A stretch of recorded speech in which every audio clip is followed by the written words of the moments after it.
భారత క్రికెట్ నియంత్రణ మండలి ఆటగాళ్ల వార్షిక కాంట్రాక్టుల విషయంలో ఒక విప్లవాత్మక మార్పునకు శ్రీకారం చుట్టబోతోంది.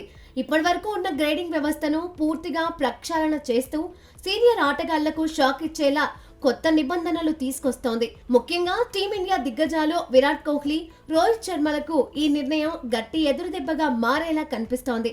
అజిత్ అగర్కర్ నేతృత్వంలోని సెలక్షన్ కమిటీ ప్రతిపాదించిన ఈ కొత్త ప్లాన్ ఏంటి, అసలు ఏ గ్రేడులను తొలగిస్తున్నారు అనేది ఇప్పుడు హాట్ టాపిక్ గా మారింది.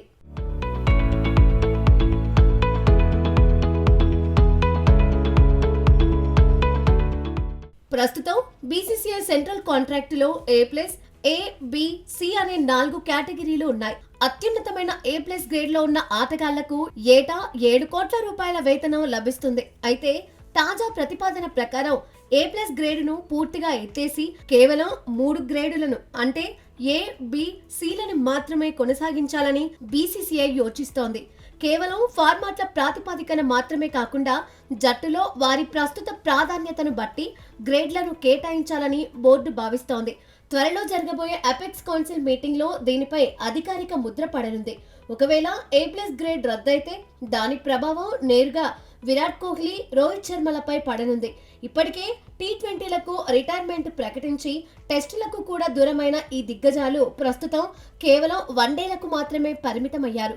దీంతో వీరిని నేరుగా B గ్రేడ్ లోకి పంపే అవకాశం ఉందని వార్తలు వస్తున్నాయి. అంటే వీరి వార్షిక వేతనం 7 కోట్ల నుండి ఏకంగా 3 కోట్లకు పడిపోయే ప్రమాదం ఉంది.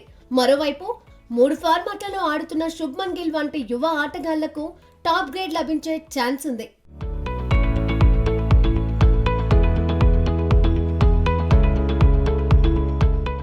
కేవలం రోహిత్, విరాట్ మాత్రమే కాదు, star pacer Jasprit Bumrah, allrounder Ravindra Jadeja కూడా ఇప్పటిదాకా A+ గ్రేడ్ లోనే ఉన్నారు.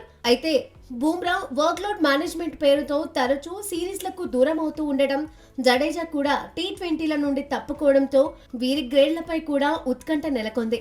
ఈ నెల చివరిలో జరిగే కీలక సమావేశం తర్వాత ఎవరికి ఎంత కోత పడుతుంది, ఎవరికి బంపర్ ఆఫర్ లభిస్తుంది అనే విషయాలపై పూర్తి స్పష్టత రానుంది. ఏది ఏమైనా ఈ నిర్ణయం భారత క్రికెట్ లో ఒక కొత్త శకానికి నాంది పలకబోతోందని పలువురు క్రీడా విశ్లేషకులు అంటున్నారు.